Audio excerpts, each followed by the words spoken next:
Bonjour, notre objectif de cette vidéo est d'expliquer comment réaliser une table des matières au niveau de Microsoft Word. Vu à son importance au niveau des rapports, des comptes rendus et aussi des cours, cet outil doit être connu et assimilé par la majorité des utilisateurs de l'application Word, que ce soit des informaticiens ou pas. La présente vidéo va montrer en détail les étapes à suivre pour arriver à établir une table des matières. Afin de créer notre table des matières, on va tout d'abord commencer par la création des cils. On va essayer de créer 3 cils. Le premier pour l'introduction et la conclusion, le deuxième pour les titres et le troisième pour les sous-titres. Pour cela, on va ouvrir la barre de cils en cliquant ici, puis on clique sur Nouveau cil. Dans la partie de propriété, on va choisir un nom pour notre premier cil, par exemple STL1. Le cil va s'appliquer sur les paragraphes en se basant bien sûr sur le cil normal. On peut changer dans la mise en forme. Par exemple, on choisit Times New Roman. On peut choisir la taille convenable, par exemple 26, et on le met en gras. Pour finir la création de notre cil, on clique sur OK. Et voilà, notre cil est créé. Maintenant, on va suivre la même procédure pour créer les autres cils. Le deuxième cil, on va donner le nom ST2, STL2. Le type de cil est toujours paragraphe. Le cil basé sur normal.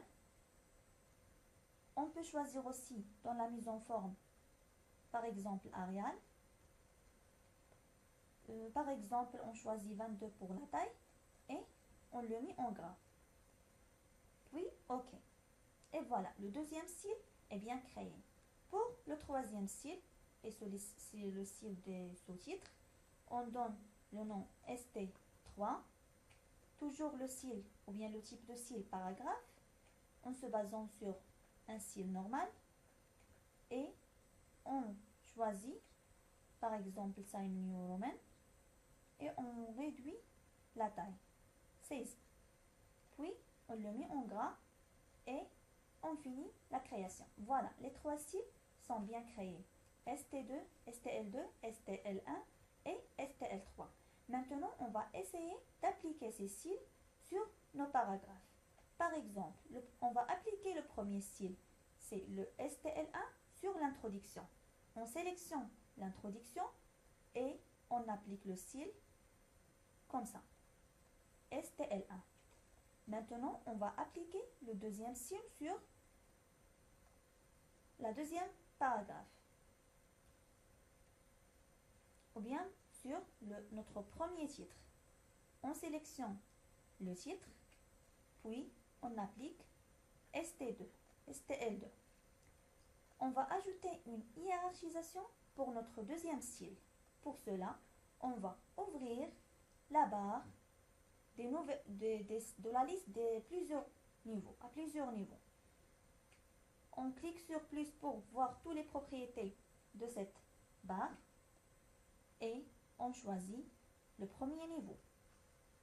Ici, pour modifier le caractère qui suit la numérotation, ici, pour choisir le style de numérotation, que ce soit des chiffres, des alphabets, des chiffres romans et ainsi de suite.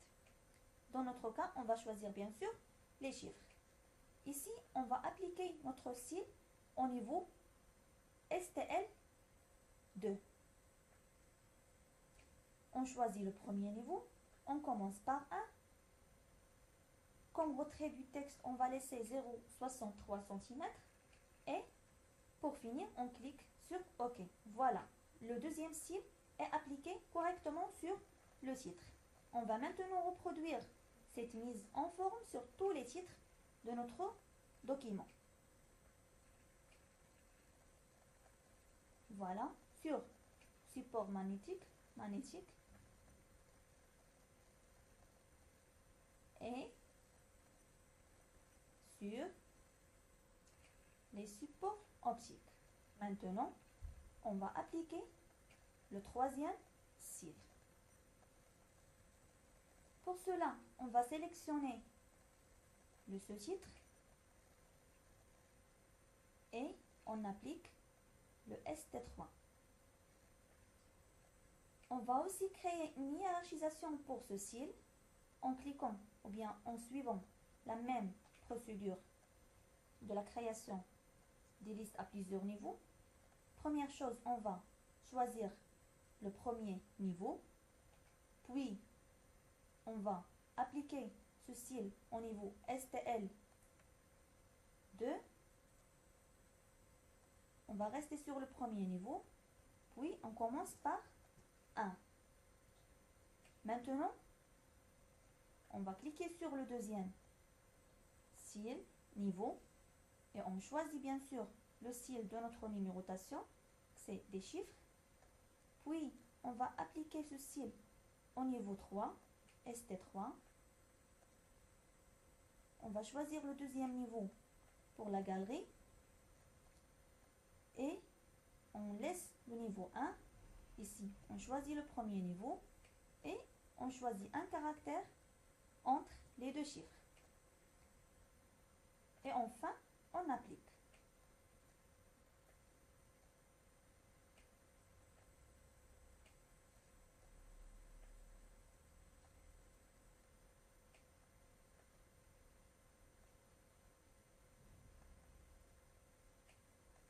On va refaire l'application du site.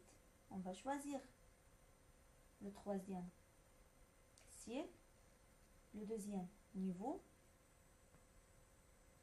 et le premier niveau. Par exemple, on met ce caractère entre les deux chiffres. Ok, maintenant, le troisième cil est bien créé. On va appliquer ce cil à tous les sous-titres.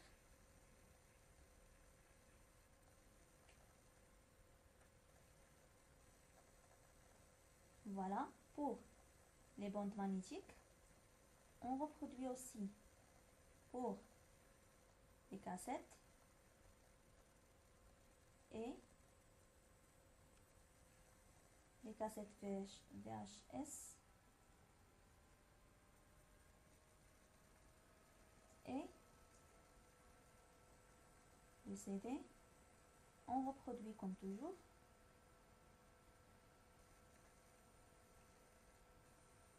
Le DVD.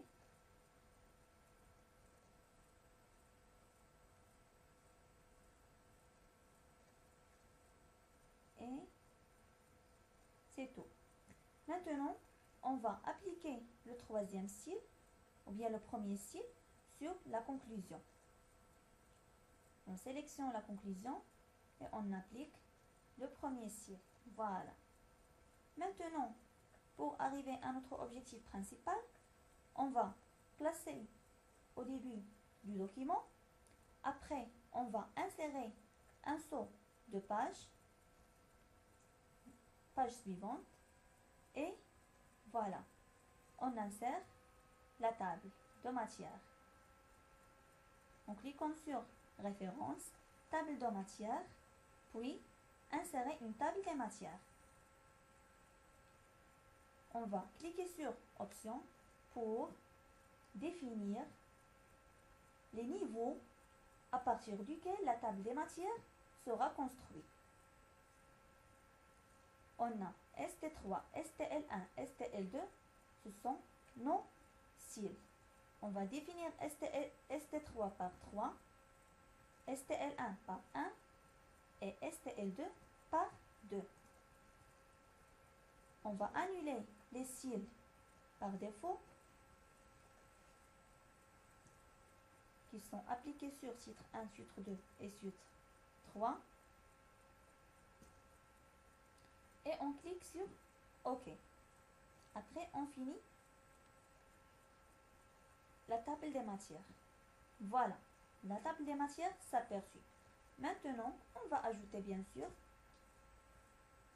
un titre comme sommaire. Et on le met en forme. Voilà, on sélectionne. On clique sur gras par exemple. Et on centre cette sommaire. Et bien sûr, on enregistre le travail.